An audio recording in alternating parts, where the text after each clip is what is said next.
up. You're teaching me about common sense. ನಿನಗಿದ್ಯಾ ಅದು first? And this is our home, our wish. ಇದನ್ನೆಲ್ಲ ಕೇಳಕ್ಕೆ ನೀನ್ ಯಾರೋ?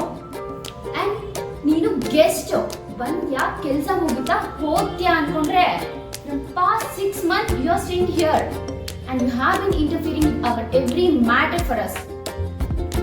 ಅದಲ್ಲದೆ ನಮ್ಮ ಅಪ್ಪ ಅಮ್ಮಂಗೆ ನಮ್ಮ ಬಗ್ಗೆನೇ ಹಾಕೊಡ್ತೀಯಾ? This is too much and nonsense ಕೂಡ. ನನಗೆ ಹೊಡೆಯಕ್ಕೆ ಬರ್ತೀಯಾ?